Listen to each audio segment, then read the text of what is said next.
Sejam bem-vindos ao nosso canal Cia de Dança Silvia Pauli. Eu sou a Silvia Salete Risotto Pauli, mais conhecida como Silvia Pauli. Eu danço desde os meus 11 anos de idade, nasci no Paraná, me criei aqui no Mato Grosso, sou mais mato-grossense que paranaense.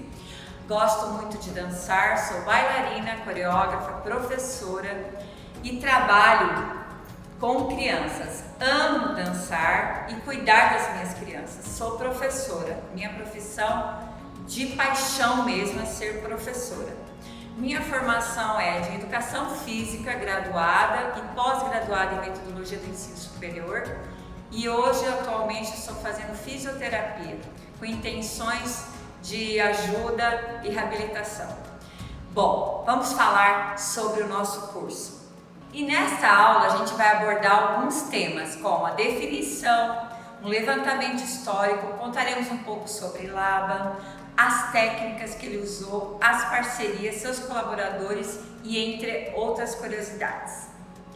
Você sabia que o homem, ele primeiro desenvolveu a linguagem do movimento antes da linguagem oral? Então o homem dançou primeiro antes de falar. A dança foi a expressão do homem através da linguagem gestual. O homem estabeleceu posteriormente todo o código de sinais. Então eles se comunicavam através de gestos, através de movimentos. Então o homem primeiro dançou para depois falar. Você já pensou nisso? Que interessante! Então a dança sempre esteve presente no homem e hoje a gente vai falar sobre a consciência corporal que essa dança criativa desperta no ser humano. Você sabe quem foi o criador da dança criativa? Foi Rudolf Laban. Inicialmente ele trabalhou a dança criativa pensando em outras possibilidades. Ele primeiro preparou operários e selecionou através da dança, do movimento. E ele percebeu que o movimento ele era tão poderoso e melhor para o domínio da consciência corporal, que ele começou a utilizar isso no ensino educativo. Ele partiu para o meio educativo, ele começou a usar uma dança educativa. Falando um pouquinho da vida dele, Laban foi filho de um oficial do exército e ele viajava muito, ele morava momentos em um lugar, momentos em outro, e ele aproveitava esses momentos para observar, ele era muito observador. Laban, ele conseguiu observar o peso, a leveza de uma camponesa carregando um cesto sobre a cabeça e mantendo a sua postura e leveza do movimento. Ao mesmo tempo, ele observava o pai dele, que era oficial do exército, fazer aqueles movimentos de trabalho de exército, de formação, que eram coisas mais fortes, mais elaboradas, aquelas coreografias que eles faziam com continência, todo aquele movimento pesado. Então ele começou a observar todo o meio ambiente, o corpo, como que ele se movia no espaço. Então ele começou a juntar tudo isso e pensar nessa possibilidade de criar uma dança. Como ele já era bailarino, tudo levava ele a pensar em movimento. Tudo para ele era movimento e tudo poderia ser aproveitado nisso para a dança. Um dos pontos muito fortes da dança de Laban é a expressividade. A expressão é ponto-chave em todas as coreografias dele. E nada de imitação, nada de movimentos abstratos. Ele deixava as pessoas fluírem. Ele queria ver o movimento do trabalho cotidiano sendo realizado naturalmente, sabe? Então o estímulo maior de Laban foi esse. E falando que essa pesquisa dele foi tão importante e a metodologia que ele usou para o movimento humano, que até hoje são usados para a compreensão da consciência e do meio, nas mais diversas áreas da ciência, da arte, da dança, do teatro, na psicologia e na antropologia. De acordo com os dados bibliográficos, Laban desde cedo soube admirar a riqueza e a variedade da manifestação do movimento. Seu interesse era muito variado. Praticamente tudo que se movia ele prestava muita atenção, observava. Por exemplo, o voo de uma águia, o serpentear de uma cobra, enfim, o movimento das folhas de uma árvore, tudo para Laban se tornaria movimento e, consequentemente, a dança. Por isso que a forma que ele criou a dança criativa foi de excelência mesmo. As leis que regem o movimento humano levou ao desenvolvimento de um método científico que ele chamou de coreologia. Além disso, ele criou a corêutica e a eucinêutica, que a gente já vai ver. Laban criou 2 grandes blocos, que a gente vai estudar um pouquinho agora. A corêutica, que é o estudo da organização espacial dos movimentos, aonde ele fazia a harmonização corporal. Então, tinha a dimensão do espaço, a altura, a largura, a profundidade, os planos que são baixo, médio e alto, que a gente pode até fazer uma brincadeira com as crianças, os planos. Baixo, a criança vai no chão, o plano médio, a criança ajoelha e o plano alto, ela fica em pé.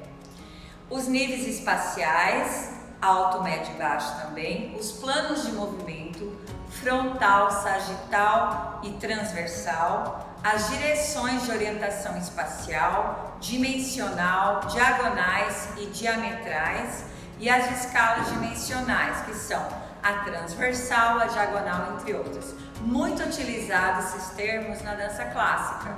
A gente usa muito diagonal, plano frontal, plano sagital, plano transversal. Então, Laban contribuiu grandemente para todos os tipos de dança, principalmente a dança contemporânea, que ela tem uma base mais livre. Ou melhor, a base é a clássica, mas ela deixa uma liberdade de expressão, que é o ponto forte, e movimentos da natureza. Então, Laban tinha esse conhecimento, aprofundou esse conhecimento através da observação. Então, ele valorizava qualquer movimento, tudo para ele tinha valor. E a eucinêutica, que é o estudo da expressividade.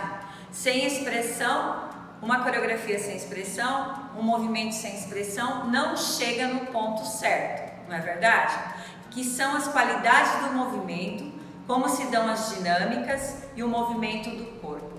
Laban ocupou-se de descobrir as bases de uma nova dança, uma dança absoluta, livre de qualquer sugestão, qualquer regra e qualquer ritmo. Ele queria que a pessoa tivesse o ritmo dela, não que ele fizesse o ritmo proposto pela técnica ou pela dança. Agora a gente vai definir o que é coreologia segundo Laban. Laban estudou o teórico e prático do movimento. Ele não só utilizava a prática, os movimentos, mas ele estudava a teoria também, a dimensão, o desenho que esse corpo faz no espaço. Então, ele pegou em algum dado momento um papel e uma caneta e foi desenhando as linhas que o corpo fazia. E ele chamou isso de coreologia. Através desses exemplos, ele se utilizava de qualquer coisa também. Até um cinema, assistir um cinema, ele tirava uma ideia. O momento atual, ele usava como um tema para se inspirar, assim, para a criação dele. Ele usava estátuas, monumentos, tudo virava dança na mente de Laban. Interessante, né? Ele era muito, muito, muito criativo.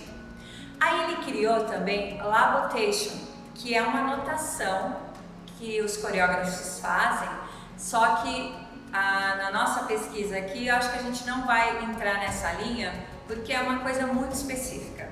O Labotation, ele fez justamente para ele não perder os trabalhos que ele fazia, a anotação das coreografias. Tem gente que utiliza e tem gente que não utiliza, de uma maneira muito prática, para não perder os trabalhos realizados. E esse estudo estudo metódico, acadêmico da dança, ele se deu o nome então de coreologia. Agora a gente vai falar um pouquinho dos colaboradores, das pessoas que participaram de todo esse estudo, que valorizaram as conexões laborianas, como a Maria Deschenes. Nasceu em 1922 em Budapeste, na Hungria, e morreu em 2014 no Guarujá, em São Paulo. Para ela, a dança é acessível a todos. Ninguém não é capaz de aprender a dançar. Qualquer pessoa sendo estimulada é capaz de dançar. A Maria Deschenes é uma pioneira da dança moderna aqui no Brasil. Ela destacou-se por ser uma grande educadora e coreógrafa, sendo uma das principais responsáveis pela difusão do método Laban aqui no Brasil. Muito legal, né? E nós temos também que ela iniciou um projeto com muitas crianças na dança de bibliotecas infanto-juvenis de São Paulo. Ela teve 80 crianças que frequentavam as bibliotecas e participavam da dança coral, em comemoração ao centenário de Rudolf Laban. Entre tantos colaboradores, tem mais um que se destaca, que foi Kurt Jobs. Foi um pensador do mundo da dança, bailarino também e coreógrafo, considerado precursor da dança-teatro. Ele promovia uma mistura entre o balé clássico, artes visuais e teatro, que é perfeito, né? Quando você usa o movimento, a expressividade e a arte visual, o teatro, a dramatização fica maravilhoso. Ele foi um dos parceiros que atuou diretamente com Laban e ajudou na ministração das teorias labanianas. Já no final da sua vida, Laban apresentou 3 vieses da dança criativa. Ele trabalhou a arte do movimento através da recreação, da pesquisa e da reabilitação. A recreação refere-se à dança criativa em atividades grupal, como ele chamava dança coral, né? Ele desenvolvia e difundia no início da sua carreira esse tipo de dinâmica, né? Que era em grupo. Aí na pesquisa ele projetou o futuro das investigações sobre a expressão humana por meio do movimento. E na reabilitação ele apresentou o início dos estudos de práticas terapêuticas, que desabrocharam na dança-terapia, que a gente conhece tanto e fala, né? Como a dança transforma pessoas, como a dança consegue melhorar a autoestima. E isso realmente foi confirmado há muito tempo atrás, que a dança, através da música, através dos movimentos, traz a pessoa novamente a sorrir, né? A autoestima dela se eleva. Então, a gente conhece como esse tipo de dança hoje como educação somática. Com base nos desenvolvimentos da criança, ele era muito preocupado em levar a dança à educação. Laban criou fatores de movimento e espaço, incluindo a dança folclórica e os movimentos cotidianos. Laban criou um sistema de ensino de dança em escolas de ensino básico e fundamental, chamado de dança educativa ou dança livre, que foi publicado em 1948 e só foi traduzido para o português em 1990. Dançar é um meio de dizer o indizível, da mesma forma que a característica da poesia é ultrapassar o sentido escrito das palavras. Então nós encerramos aqui a nossa primeira aula. Clica aí, põe um gostei e já vai lá, bora lá para a segunda aula, hein? Espero você lá. Muito obrigada!